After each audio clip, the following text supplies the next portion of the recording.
Chers camarades militants et militantes de la commune de Waké, sur les responsables à divers niveaux de la 14e circonscription électorale, l'heure est grave et dans de pareilles circonstances, il est important de prendre à témoin toute la nation et la communauté internationale.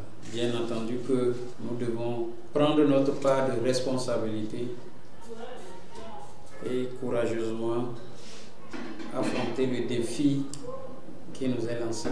Le lundi 3 février 2025, j'ai fait déposer un courrier au maire de la commune de Waké et celui de Kouparbo, avec ampliation à monsieur le préfet du département de la Donga, pour leur dire que le député que je suis a l'intention de parcourir les différents arrondissements des 2 communes précitées. Alors, le courrier a défini l'itinéraire que je devais parcourir dans le cadre de ma tournée de reddition de comptes du député que je suis. Le courrier a été réceptionné le 3. Le vendredi 7, autour de 17 h, j'ai reçu un message du coordonnateur de Waké qui me signifiait que le maire a refusé d'autoriser ma tournée. J'étais naturellement tombé des nues. Je me suis demandé si il était du devoir du maire d'empêcher un député de faire une tournée de reddition de comptes. J'ai demandé à me faire connaître l'objet de l'interdiction. Malheureusement, la note du maire qu'on m'a envoyée était laconique. J'interdis l'occupation des lieux et places publiques au cours de votre tournée. Alors, quelques instants après, je reçois la réponse du maire de Kouparbo. Ce dernier, il dit: je vous autorise à exécuter votre tournée. Voilà, chère population, dans le même département, les mêmes administrations, un dit: je t'interdis, l'autre dit: j'autorise. Sur quelle base le maire de Kouparbo a-t-il autorisé et sur quelle base celui de Waké a-t-il refusé? La même administration dans le même département. La reddition de comptes d'un député est une obligation constitutionnelle et une obligation régalienne. Et je suis député, je suis dans ma 3e mandature et parfois je n'ai jamais appris qu'on est interdit à un député de faire sa reddition de comptes aux populations. Il n'était même pas dit, et je n'ai jamais appris que le maire devait autoriser le député à faire une reddition de comptes. Alors, cela appelle la situation que nous vivons dans notre pays aujourd'hui. On utilise la force publique pour prendre en otage le pays. Dans la note, le maire dit qu'il m'interdit l'occupation des lieux et places publiques.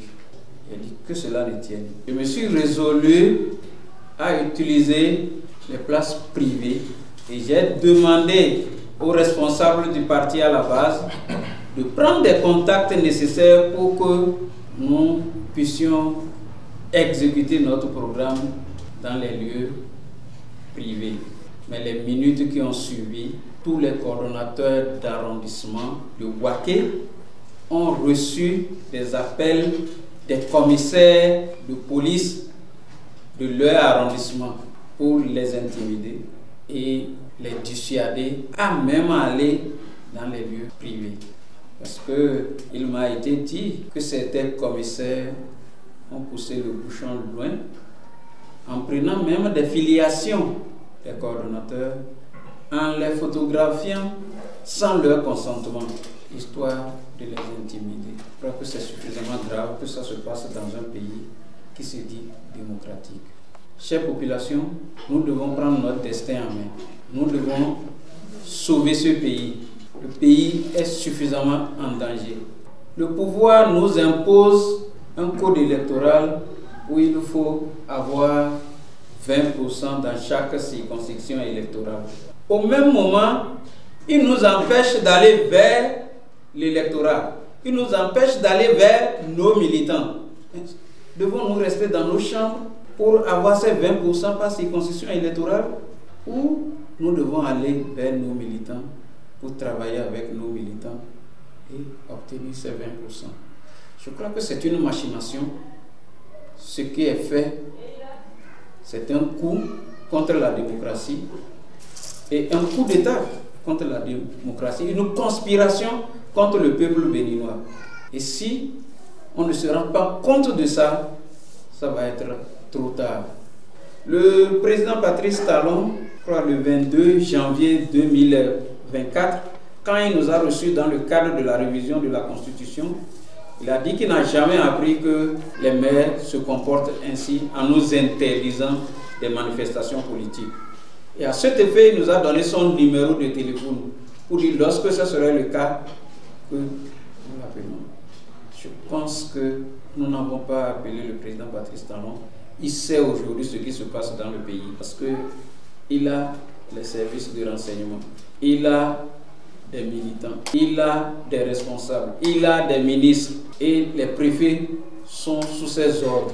Tout ce qui se passe là, depuis que nous lui avions annoncé des tracasseries que nous subissons et avec toutes les déclarations de mécontentement que nous faisons, jusqu'aujourd'hui le phénomène continue, c'est parce que le président Patrice Talon donne son quitus à ce comportement.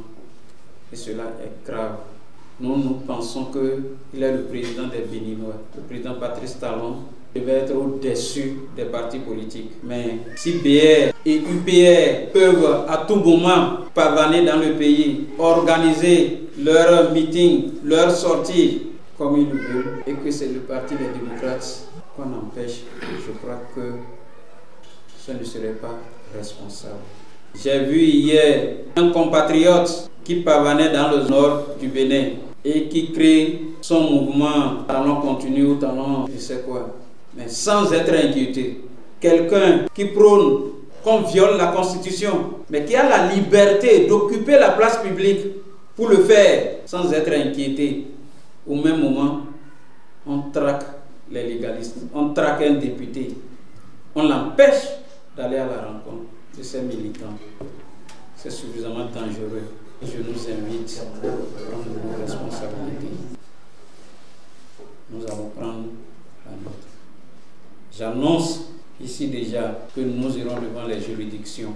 Parce que les lois qu'ils ont votées eux-mêmes, la loi portant statut de l'opposition, c'est voté par la 8e législature, une législature monocolore. La charte des partis politiques, la constitution, nous allons leur opposer toutes ces lois-là. Et nous irons devant les juridictions de ce pays. On ne peut pas laisser passer cette façon, cette délinquance qui se propage dans nos mairies. Il n'est pas acceptable, il n'est pas du tout acceptable qu'un maire décide de qui va aller sur le terrain et qui ne doit pas aller sur le terrain. Nous ne pouvons pas accepter ça. Une fois encore, il faut que ça s'arrête. Trop, c'est trop. Nous allons mettre à l'épreuve la justice de notre pays. Pour une fois encore, nous savons ce que c'est que la justice dans notre pays. C'est pourquoi depuis, nous n'avons jamais saisi la justice. Nous avons dit, c'est leur justice. Mais nous allons saisir leur justice cette fois-ci. On la mettre à l'épreuve face à la réalité de la loi. On n'a qu'un seul pays, c'est le Bénin. Et nous devons le défendre partout où nous sommes. Nous devons le défendre. Le parti doit pouvoir prendre ses responsabilités. Et en tant que responsable du parti, vous aurez de nos nouvelles les jours à venir. Le cas de Waké ne restera pas impuni. Donc, je vous invite, chers militants, à la mobilisation. J'invite tous les militants LD au niveau national à la mobilisation. À la mobilisation contre l'arbitraire, à la mobilisation contre l'exclusion, à la mobilisation contre la tricherie, contre l'intimidation du pouvoir de la rupture. On ne paie pas la police pour persécuter les populations. La police n'est pas l'instrument de BR et UPR. La police n'est pas l'instrument des maires. Ce sont nos parents qu'on recrute à la police. C'est l'État béninois qui paie la police. Il paie la police pour la sécurité des populations et non pour intimider, matraquer et pour chasser. Parce que j'ai entendu des commissaires proférer des menaces contre les responsables locaux du parti pour dire l'honorable va venir, s'il passe, sachez que vous serez arrêtés. On va vous prendre. On va vous prendre. À quoi ça arrive? La police devient complice de l'arbitraire, complice de la rupture. Et je voudrais inviter nos camarades de la police républicaine de savoir raison garder. Parce que tout finit par finir. Et nous allons nous regarder un jour dans ce pays. Ils doivent savoir raison garder. Je vous remercie. Que Dieu vous bénisse.